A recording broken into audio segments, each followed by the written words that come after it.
Welcome to SrcCodes. You're on a journey with me to demystify terms and phrases that you might have heard if your organization is going through agile transformation. Today we're going to talk about what it means when we make the statement Scrum is a framework, not methodology. We know that Scrum is based on the principle of empiricism and lean thinking. Here's something from the Scrum Guide. Empiricism asserts that knowledge comes from experience and making decisions based on what is observed. Lean thinking reduces waste and focuses on the essentials. So Scrum relies on the collective intelligence of the people using it to make it work.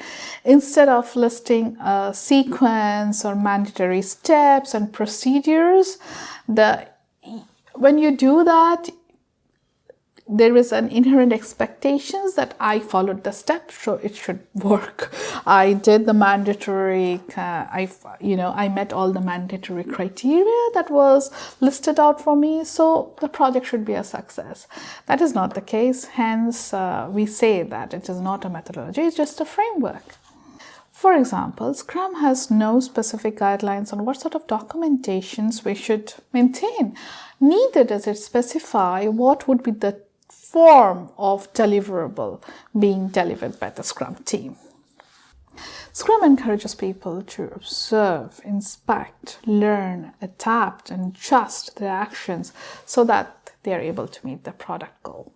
Scrum is meant for helping solution complex problems, and it acknowledges that if it outlines stringent and finite action points, it might fail to meet the challenges offered by a complex problem like software development.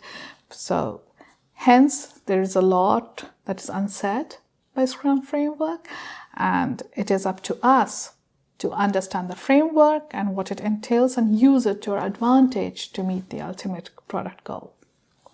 The Scrum Framework, as outlined herein, is immutable. While implementing only parts of the Scrum is possible, the result is not Scrum. Scrum exists only in its entirety and functions well as a container for other techniques, methodologies, and practices. This is the end note of Scrum Guide 2020.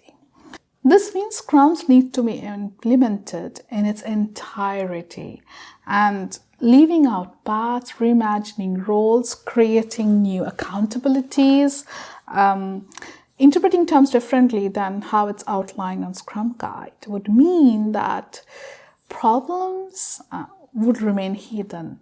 They would not be revealed when you follow Scrum. And if the problems stay hidden, we have no way of learning from them.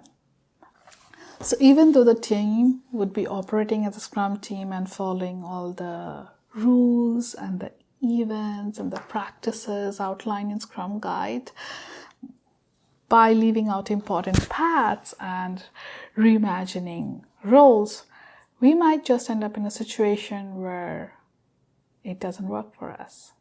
And if you want to know more, please refer to the Scrum Guide.